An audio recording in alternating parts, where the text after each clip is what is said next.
And so today we're gonna talk about Esther. And now this story is a lot different than what you're used to in the Bible.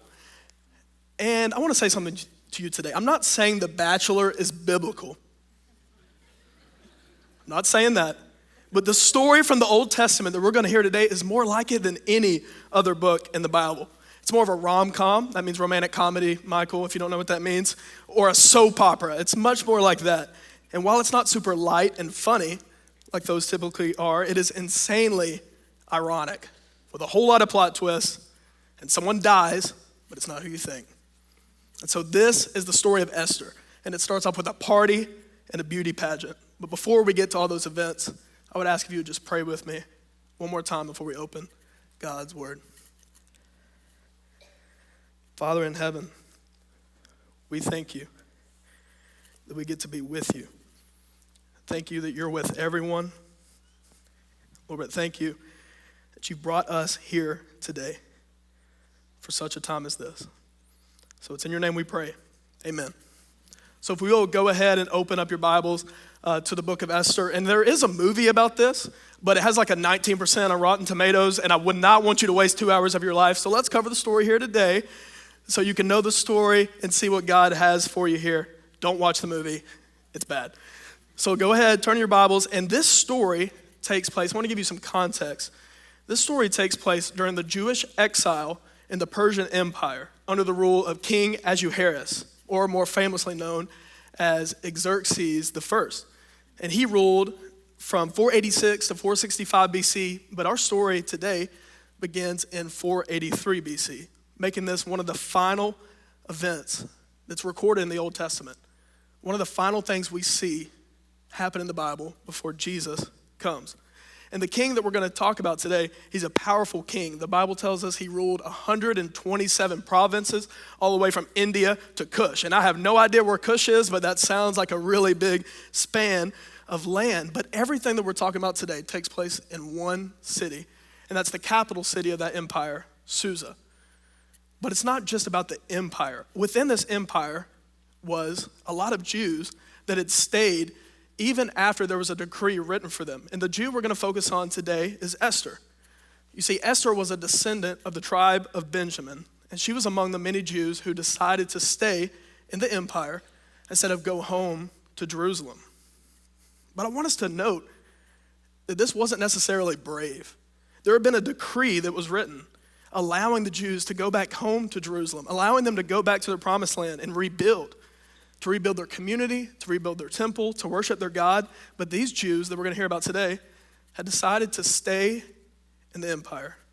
And following the death of her parents at an early age, Esther was actually raised by her cousin Mordecai, who's going to be a very important part of our story today. And so, Mordecai worked in the palace of the king. Now, speaking of a palace, I promised you a party, so the background's over. Let's look at how this book starts. The book starts with telling us that the king held a feast for all his officials, staff, and military. And verse 4 tells us that it displayed the glorious wealth of his kingdom and the magnificent splendor of his greatness for a total of 180 days. He threw a party for himself for 180 days. So next time you feel bad for yourself, kind of planning like a low-key birthday dinner, just remember this guy who planned a party for himself for 180 days. And so after a 6 month, after a 6 month party for himself to show off to all his friends that definitely liked him a lot, he holds a week-long banquet where he invites everyone, not just the people that work for him, but he invites everyone in the city to come to his courtyard, and he throws another party. And there was one rule, according to verse 8. There was one rule. The drinking was according to royal decree. There are no restrictions. Okay, never mind. So there were no rules. There were absolutely no rules at this party. This was not a good king. So moving on, we've gotten to the 7th day of this royal rager, and when he was feeling good from the wine, which is a really polite way to say something, the king calls for his queen Vashti to make an appearance because he wanted to show off her beauty to all the people that were gathered. But the queen refused to come at the king's command, and he was furious. So he started talking to his friends on what he should do. And one of his closest advisors said this in verse 17.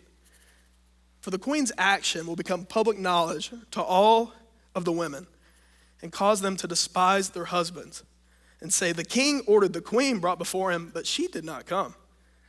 Before this day is over, the noble women of Persia and Media who hear about the queen's act will say the same thing to all the officials, resulting in more contempt and fury. And so these guys are like, hey, if you don't get her under control, how are we going to get all of these other people under control? So they write up a decree that removes Vashti as the queen, announces a new queen is going to be chosen, and commands all women everywhere to honor their husbands. So now, let's look at chapter 2, the beauty pageant. It had been decided in verse 2, let a search be made for beautiful young virgins for the king. And then the young woman who pleases the king will become queen instead of Vashti. And here is where this biblical account turns into The Bachelor real fast. Young women were recruited from every province of the whole kingdom, and they were gathered to this harem where they were under the supervision of one of the king's eunuchs. This was not a good process. And then each one of them would spend one night with the king. That's how it was going to be decided who was the queen. But first, there was a year-long beauty treatment process. Now, some of y'all may think that sounds nice. That sounds terrible for me. It may take more than a year to make me beautiful, but that sounds awful. A year-long beauty treatment process. And so, for 6 months, they would receive treatments of oil or myrrh, and then 6 months, they would receive perfumes and cosmetics, but not for Esther. You see, Esther walked in and stole the show. When she was taken to the palace, she immediately impressed the eunuch. And verse 9 tells us that the young woman pleased him and gained his favor so that he accelerated the process of the beauty treatments and the special diet that she received. Let me tell you what just happened. Esther was the producer's favorite. She was the producer's favorite. And everybody knows that the producer's favorite typically wins The Bachelor, which is something that I would definitely say if I'd ever seen an episode of The Bachelor. But, obviously I haven't because I know nothing about that. Anyways, so she didn't just impress the eunuch. She didn't just impress the eunuch. She actually won. She was chosen amongst all the women to be the queen. And verse 17 tells us this. The king loved Esther more than all the other women. And she won more favor and approval from him than did any of the other virgins. And so he placed the royal crown on her head and made her queen in place of Vashti. You see what had just happened was against all odds. A Jewish orphan raised by her cousin who just worked at the gate had become the queen of an empire. A Jewish orphan had become the queen of an empire. But the whole time, Esther did not reveal her family background or her ethnicity. She was not proud to be a part of the people of God. She doesn't mention it once. And this story is so different from the other Old Testament legends that we've read about. These people that have stood up to powerful, crazy kings. You see, Esther was not Daniel, who refused to assimilate and boldly prayed instead of doing everything else. She was not Shadrach, Meshach, and Abednego that said, I'll walk into the fire before I bow to this king. She made no plans on the front end to stand up for God. It was not in her plan to make this bold stand for God. And you know what's crazy? God's name is not even mentioned once in this entire story. That's one of 2 books in the Bible where God's name is not even mentioned. And he's seemingly nowhere to be found, as you'll see as we walk through this story. Nobody prays to him. He doesn't talk to anybody. Nobody talks to him. His law isn't kept. Sin's not mentioned. Nothing. Total silence for God and total silence from God. But let's see what happens next. A little later down the road, her cousin Mordecai that we've talked about was sitting at the king's gate because that was his job. He was the gatekeeper. And he learned of a plot to assassinate the king, which is not something the gatekeepers typically know about. And so he hears about this great plot to assassinate the king, and he reports it to Queen Esther. She told the king, and then immediately they both gained a whole lot of trust and respect from the king. But here's the thing. He doesn't get any credit for it. After it all took place, the king decided to honor and promote another man named Haman. And you see, Haman, as you'll see throughout the story, is not a good guy, but he quickly rose to the king's number 2 man.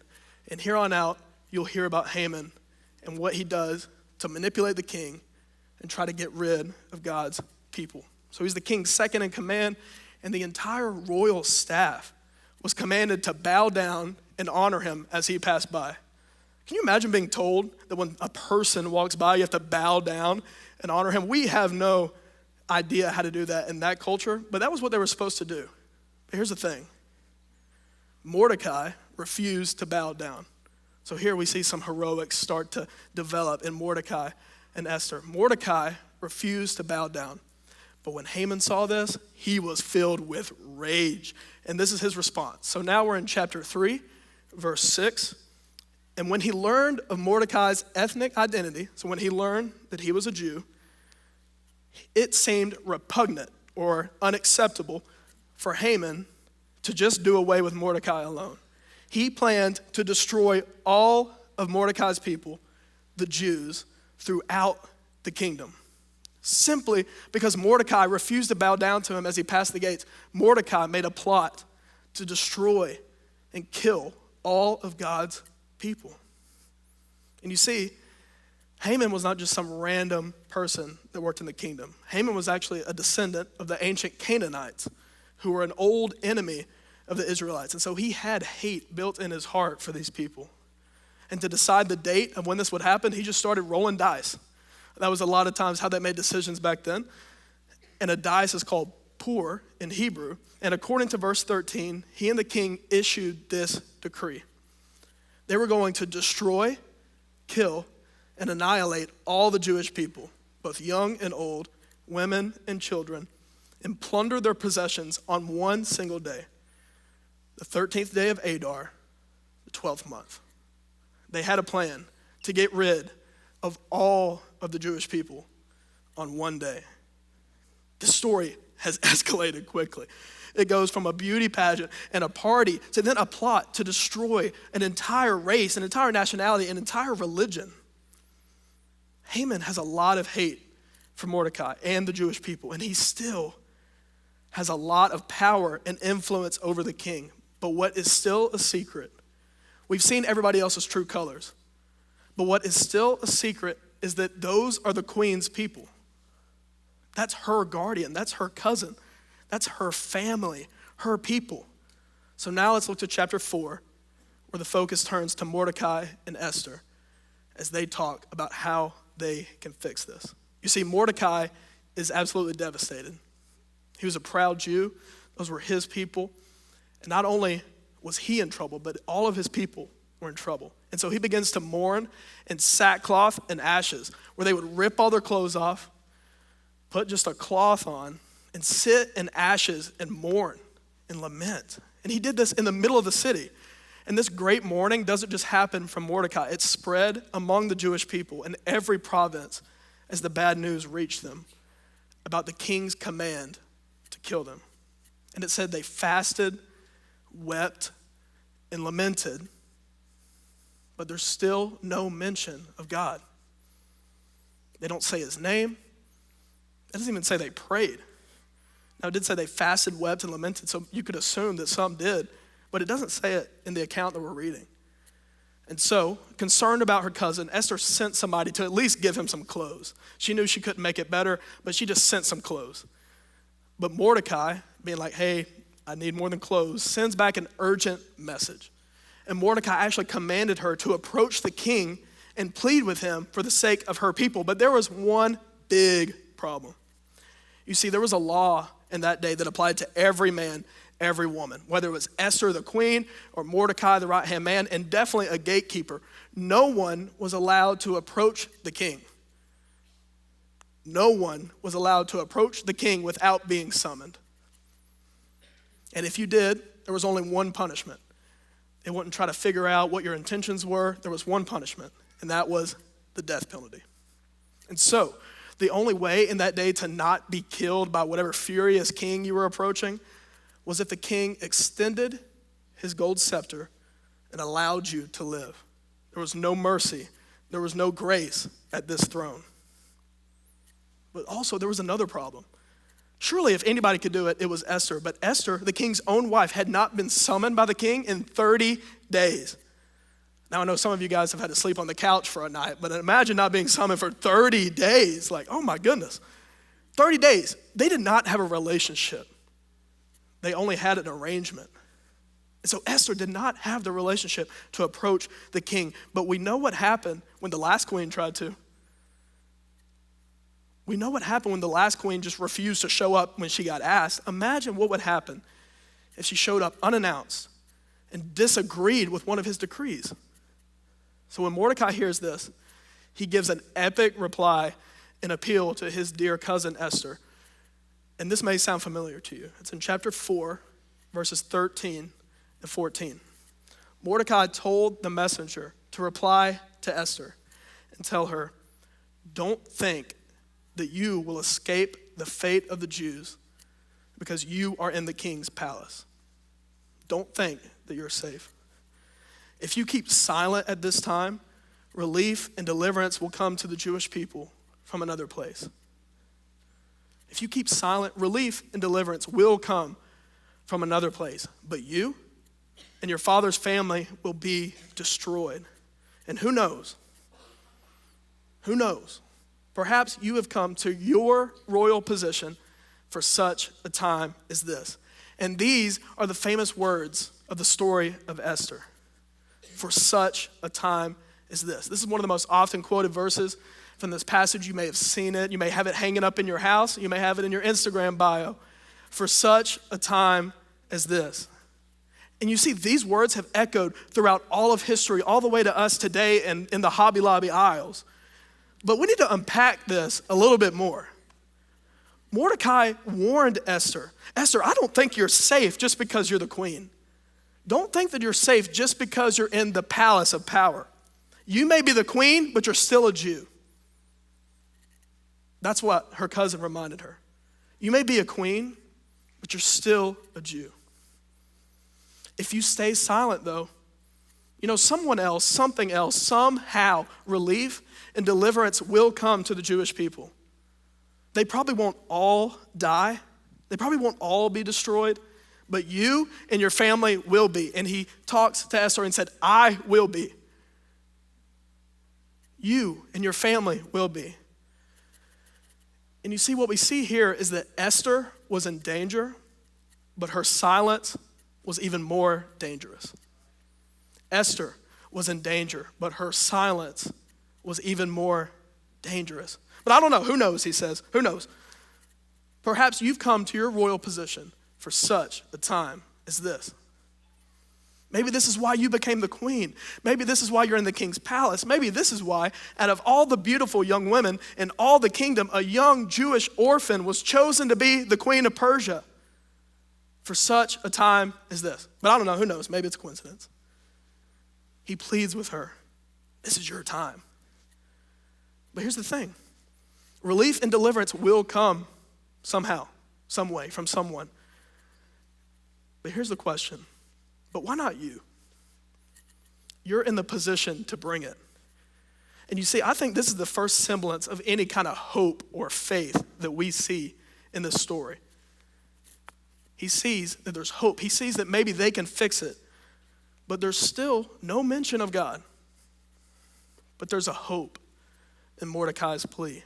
Hey, maybe you're the one who can fix this. And so Esther, after receiving those words, she was moved. And she finally gains some courage. And in verse 16, she said this. She starts making plans. She says, go and assemble all the Jews who can be found in Susa and fast for me. And then she explains what that means. Don't eat or drink for 3 days, night or day. I and my female servants will also fast in the same way. And after that, I will go to the king, even if it is against the law. And then she says this, if I perish, I perish. She said, y'all fast, y'all do your thing, I will go to the king. And if I perish, I perish. What an epic exchange of words between the only two Jews in the empire who really know what's going on, who really know a way that they can actually be a part of fixing this. The only way to challenge this cruel king. She says, if I perish, I perish. Which, I think is way more bold than even Ivan Drago's famous line in Rocky IV. If he dies, he dies, right? And that was a terrible impersonation, but that is so much more bold than if he dies, he dies. She said, if I die, I die. And so she plans what the king knows best, like we've seen over and over again, a banquet. She plans a party. And to start chapter 5, she goes to the courtyard. And as soon as the king saw her, because they may not have spent a lot of time together, but the king still is very impressed with Esther. So she walks in and immediately gains favor with him. And guess what? He immediately offers half his kingdom to her. This guy may be cruel, but he's weirdly generous, She just walks in. He's like, I'll give you half the kingdom. What do you want, babe? What is it, Queen Esther? Whatever you want. Even half of the kingdom will be given to you. But she doesn't take up that offer, because she had a different plan, and she just invites him to a party. And she invites Haman. And he asks what she wants still, but she doesn't say what it is yet. She just wants to get them to the party, because when they're at a party, they make decisions they weren't planning on making. So she just invites him to come to another banquet. They have 2 banquets in a row. And it says that after getting invited to this party, that Haman left full of joy and in good spirits. He wasn't just a mean guy that was trying to influence the king anymore. He had made it into the royal family. He took a selfie with the king and queen. He was having a great time. He even saw Mordecai, who he hated. And Mordecai, once again, didn't bow down to him. And it says he was filled with rage, but he was able to control himself. He's found this new self-control. He's found this new purpose. And instead, he goes home to his wife and to his friends, and he starts doing what everybody loves to hear. He starts bragging about himself. He told them about his glorious wealth and all his sons, and how the king had honored and promoted him above everyone else, and most of all, how Queen Esther invited nobody but him to her banquet. You see, he was on his high horse, but then he just flips, and he changes his mind, and he says, you know what? But none of this satisfies me, because I see Mordecai the Jew sitting at the king's gate all the time. This guy had all the power. He had all the influence. He got invited to all the parties. But he saw Mordecai sitting there not honoring him. And he said, none of that satisfies me. So like any good wife and friends would, they give him some advice on how he could better enjoy himself. And verse 14 says this.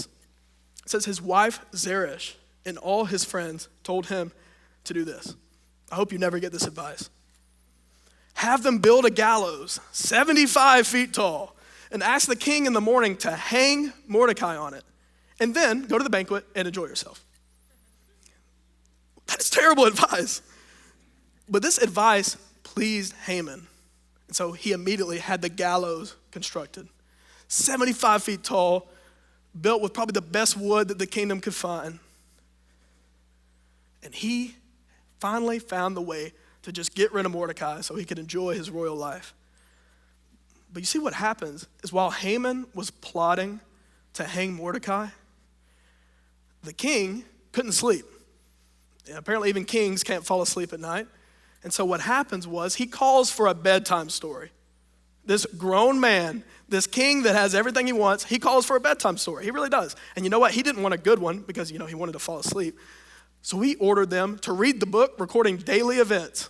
That was a book back then. Probably wasn't a New York Times bestseller, but there was a book recording the daily events. And so he asked them, bring me the book. And while this seems silly to us, which it definitely is, something big happened. You see, what they read was the report of how Mordecai earlier had informed them about the assassination plot, if you remember that. And the king asked how he had been rewarded for this act. They tell him the story, and he said, hey, what did we ever do for that guy? And the attendants replied, nothing. We didn't give him anything. And here's where the story shifts. We're in chapter 6 now, so let's read starting in verse 4. The king decides he's going to honor somebody. And so he asks, who's in the court? Which is another way of saying, who's in the house, I guess. And so he says, who's in the court?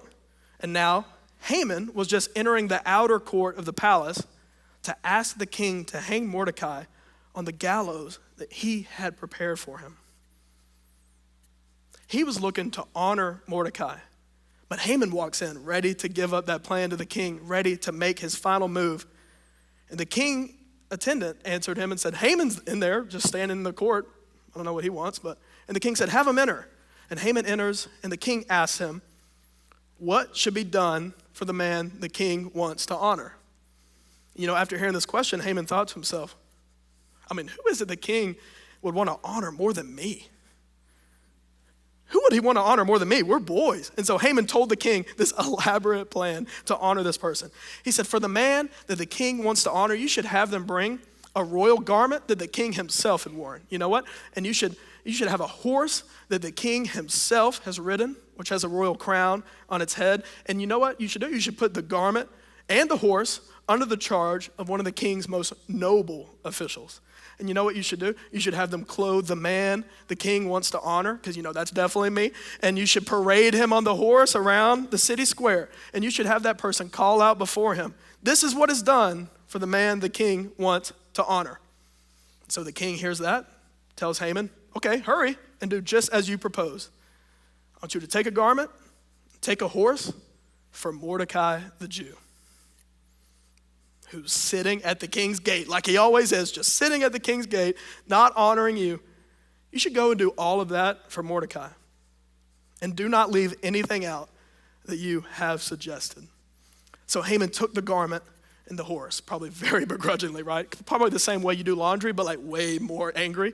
And so he took the garment and the horse, which I guess none of you use horses during laundry, but I don't know. I know we got some people from McMahon County in the house. What's up? Just kidding. And so he clothes Mordecai, and he paraded him throughout the city square, and he calls out before him, this is what is done for the man the king wants to honor. And then Mordecai returned to the king's gate. He probably walked in feeling pretty good this time. He's not just a gate worker. He's the noble man the king wants to honor. But Haman hurried off for home, mournful and with his head covered. The very person that had led to all of this mourning for Mordecai and the Jews went home crying himself and covered his head. And you know what? This could not be more ironic. He was on his way to the palace. Remember, he was on his way to the palace to ask the king to hang Mordecai. And instead, he had to parade Mordecai, the man he hates the most, around like he's royalty. He was absolutely humiliated about this. But here's the thing. He still was invited to a banquet, and he still had to make it to the party. So once again, the king tells Esther whatever she asks will be done for her. She walks in, and it's like, I'll give you half the kingdom. He says it again. And this guy is, like I said, oddly generous. But now Esther was actually going to ask for something, and it wasn't half the kingdom. So chapter 7, starting in verse 3, we see Queen Esther answered, if I have found favor with you, your majesty, and if the king is pleased, spare my life. This is my request. And spare my people. This is my desire. For my people and I have been sold to destruction, death, and annihilation. And if we had merely just been sold as male and female slaves, I would have kept silent. Indeed, that trouble wouldn't be worth burdening the king. And the king spoke up and asked Queen Esther, who is this? And where is the one who would devise such a scheme? He's been totally unaware of all this. And Esther answered, the adversary and the enemy is the evil Haman. And Haman stood terrified before the king and queen. And that's where that picture that I was talking about earlier, where Esther's just like that. And that was her big moment. Now that's a lot more epic than just that picture. But she says, somebody has planned to do this to my people, and I'm going to ask you to save them. And so the king was angry, and he stomps out of the room, and Haman just began to beg Esther for his life. He wasn't proud anymore. He was just begging Esther for his life because he knew what the king was capable of because he had influenced the king. And just as he returned to the room, Haman was literally falling on the couch where Esther was reclining, and the king exclaimed, would he actually violate the queen while I'm in the house? And as soon as they said that, they covered Haman's face and took him out of the room, which is never a good sign. In verse 9, one of the king's eunuchs said, you know what I think I saw outside? There's a gallows that's 75 feet tall, and it's at Haman's house. And he made it for Mordecai. And the king said, hang him on it, and walks out of the room. The gallows that he had built was the very gallows that he was about to be hanged on. And just like that, Haman was hanged. The story's greatest plot twist yet. The very gallows that had been prepared for Mordecai was Haman's death. What is going on? What is happening? There's still no mention of God. Things are getting crazy. And that same day, the king, he likes his people, but he moves on quick, to say the least, And so he gives Haman's estate to Esther. And then Esther reveals that Mordecai is her cousin. And so the king gives his signet ring that Haman used to wear, just took it off his finger, and gives it to Mordecai. And Esther put Mordecai in charge of all of Haman's estate. And all of a sudden, Mordecai had just totally assumed the life and the leadership that Haman had just earlier that day. He totally replaces him. This was a total switch of power. But there was one more thing.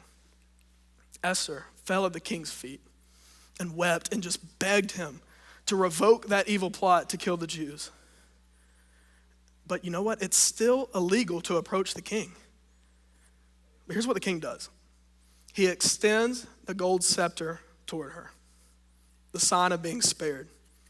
And so she proposes that they write a new royal edict, an edict that revokes the old one that was written to destroy the Jews. And so Esther now was totally fighting for her people. She had all this courage, and she asked the king in chapter 8, verse 6, "For how could I bear to see the disaster that would come to my people? How could I bear to see the destruction of my relatives?" And that was the first time we see Esther claim those people as her own.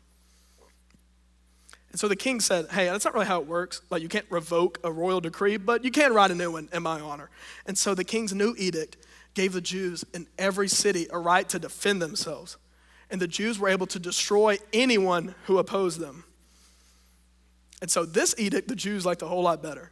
And so Jews in every province celebrated the good news that reached them. And their mourning, like we've sung about today, their mourning was replaced with celebration. Their mourning was replaced with dancing. And verse 17 tells us, even this happens. It says, many of the ethnic groups of the land professed themselves to be Jews because fear of the Jews had overcome them. I mean, what is happening in the story? Now people are just becoming Jews because they're scared. This was just a total reversal. And so chapter 9 tells us of their great victory in every province. It says not a single people, not a single person could withstand them, and fear of them fell on every nationality.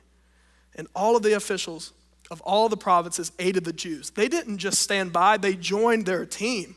Why? Because they feared Mordecai. You see, before everybody just feared Haman, but now they were fearing Mordecai. And in their right to defend themselves that day, the Jews killed 75,000 of those who opposed them, including all 10 of Haman's sons. You see, this was more than an upset. This was a total reversal of power and favor. And then, since the Jews were in control, they established a feast and a celebration called Purim, named after the lots that Haman had just recently cast against them.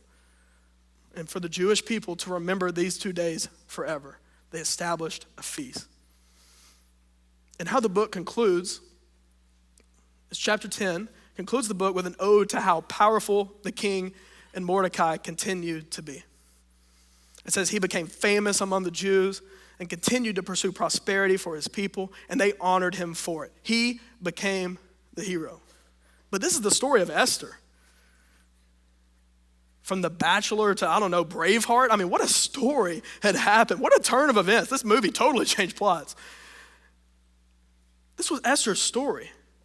So much drama, from mourning to celebration, from facing annihilation to total victory. And God still hasn't gotten any credit or any recognition. But I think we have to see the gospel is all over this story. God's work is all over this story. And so I share that whole story with you. And if you don't understand why I just told you that whole story, and you don't understand why it's important, I want you to listen to this.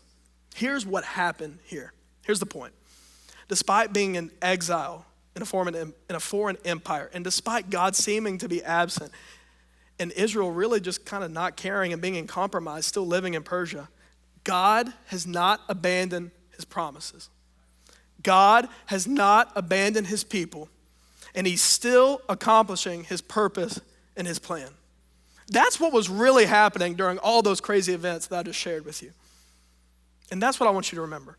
God has not abandoned his people. And you see, Esther is the main character of the story. The book's named after her. It's her courage that inspires us and encourages us to do the right thing at the right time for our people. Esther inspires us to do the right thing at the right time for our people. But here's the other thing she shows us, is to trust that God is at work behind the scenes of our lives, fighting the bigger battles that go way beyond us. Esther did not know this plan when she signed up to be queen.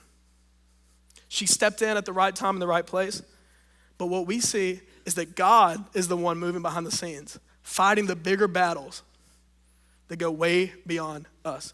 And so, I've said over and over again, God is not mentioned. God is silent. But even while silent and seemingly going without notice through this story, I think God is showing us three things from Esther's story. And he wants us not just to look at the events, but to look at him through this story. So here's three things, three insights from the story of Esther.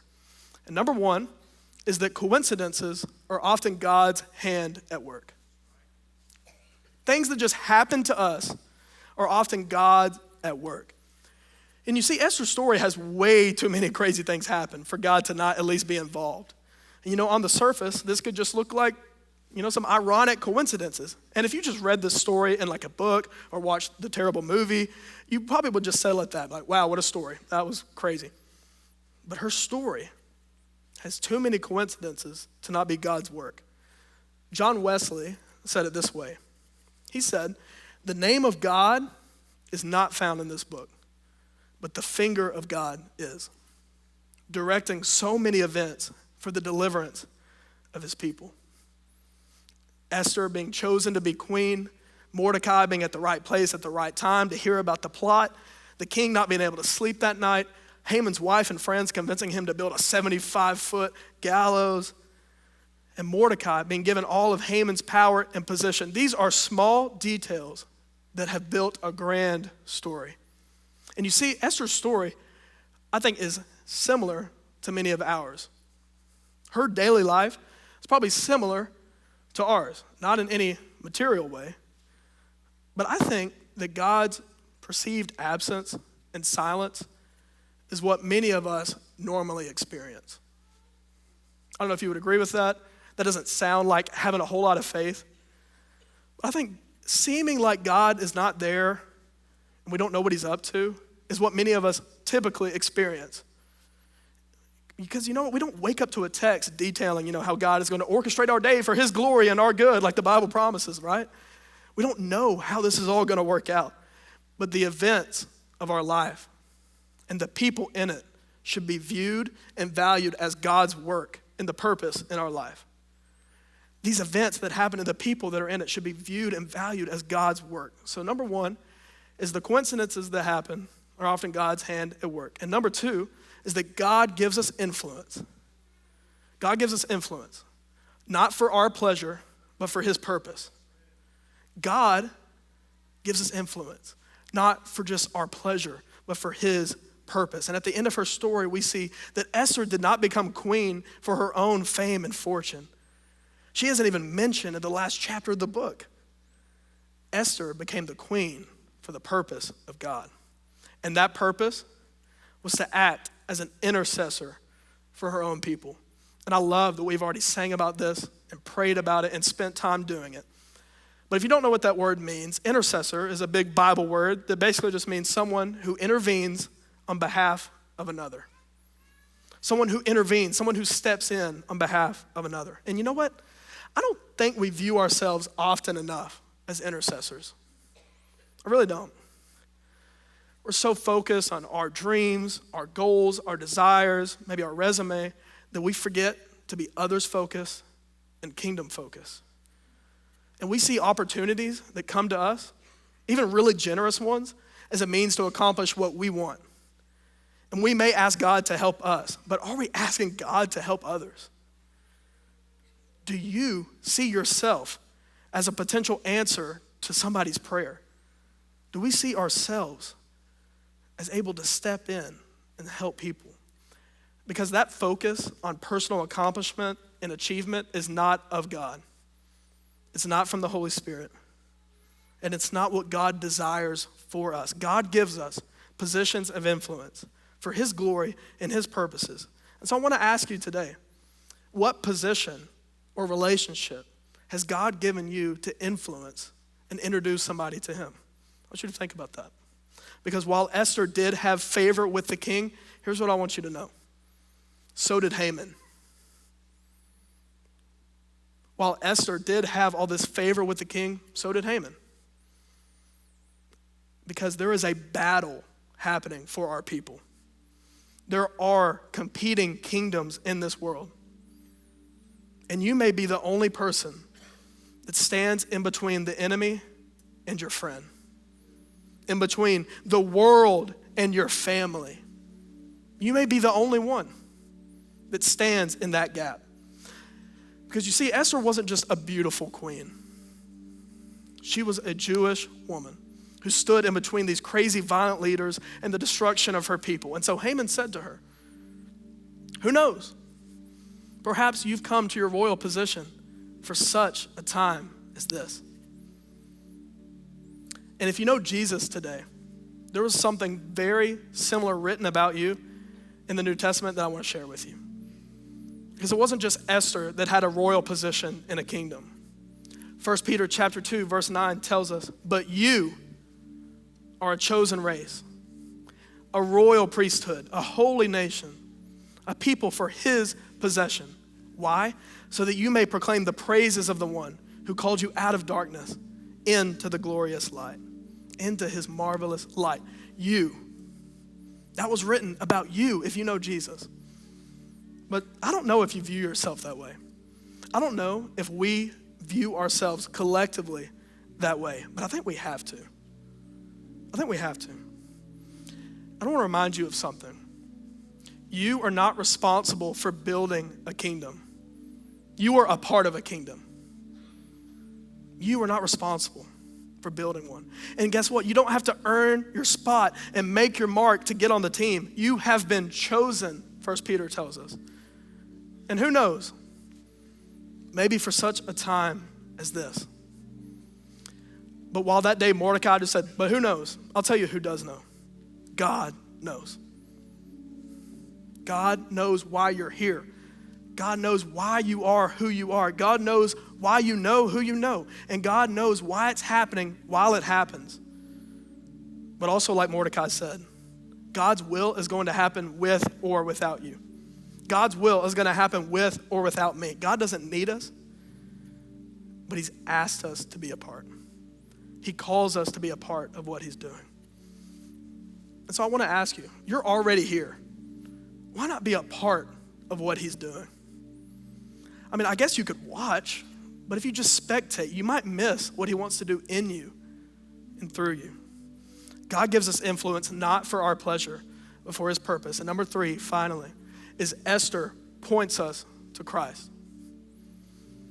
Esther points us to Christ because the whole time, while she was interceding for her people, Satan was working behind the scenes as well. Throughout the Old Testament, Satan influenced kingdoms and kings to annihilate the Jewish people, era after era. And in doing so, he desired to thwart God's plan. But you see, Esther's story today reveals that God is more powerful and even more witty than Satan. And he's sovereignly faithful to those who live for his sake. And so, yeah, Esther's the main character of the story. The book is named after her, that's true. But what happens between Haman and Mordecai is insanely profound, and I want you to see it. I want you to see it. The gallows that Haman built for Mordecai ended up being the very gallows he died on. But what was built for Mordecai to die on led to salvation and victory for the Jews. And in a very similar way, the cross, made out of the same material, this wood, the trees that they could find, the cross was built for Jesus to die on. And what was thought to be his defeat was our salvation. It was our victory, first to the Jews, but then to all of us, to you and to me. You see, Mordecai and Esther, they were just trying to protect their family and protect their people. But out of their family and their people came the Messiah, the Son of God, the King of Kings and the Lord of Lords. Jesus came out of this family. And you see, God would not allow his people to be destroyed. He wouldn't do it. Over and over again, he would not allow them because he had a master plan to save them and deliver them. But on earth, Haman wrote a decree to destroy, kill, and annihilate all the Jewish people. Does that sound familiar? To steal, kill, and destroy. He manipulated the king at every turn to make sure this would happen, just like the devil thought that he could influence every leader and every Pharisee who wanted Jesus dead. He could stomp out the Messiah, he could stomp out God's people and just keep them waiting for something else, someone else. Rome would eventually, probably leave them alone, but then it would be on to the next captivity, the next exile. But if they could just be comfortable in captivity, comfortable not living for God's kingdom, that's right where he wanted them. Haman built the gallows and Rome built the cross. But like Pastor Jordan powerfully preached last week, there is an enemy behind the enemy. There is. But here's the good news for us. God is not silent anymore. He doesn't just work behind the scenes of the story in the Old Testament. Instead of working behind the scenes, he took on flesh and lived among us. And you know what? Jesus wasn't a king that just, changed plans and put somebody else on the cross that deserved it more. Jesus himself stretched himself out on what was planned and made to kill him. And he knew it. And in doing that, he took on all of your sin and mine. And he died. He wasn't a king that just wrote decrees and sent people off and put different people on the gallows. He put himself in the gallows. But what was truly put to death on that day was death itself. Because he rose 3 days later and now is seated at the right hand of the Father where he lives to intercede for us forevermore. That word intercede did not end when Jesus was on the cross. It says that's what he's doing for you right now. But what was truly put to death was death itself. And you know what? That makes the cross not a sign of death, but a sign of the end of death. And the good news in this story, and the good news in the gospel of Jesus is the threat of death has been addressed. Esther interceded for her people. Jesus continues to intercede for you and me. And you know what? I want to ask you two questions. First one is, who do you need to intercede for? Our worship team led us in a powerful way in interceding for the Ukraine. But I want to ask you again, who do you need to intercede for? Which of your people, your family, your friends, coworkers, whoever, who do you need to intercede for? Because you may have influence with them, but remember, there are competing kingdoms competing for them. There are people competing for our people. But maybe this is the question you need to ask first. And I think this could be the most important question for somebody in here today. And that's, do you need someone to intercede for you? You may not be able to even think about somebody else right now because you need someone to do that for you. And you know what? That can happen today.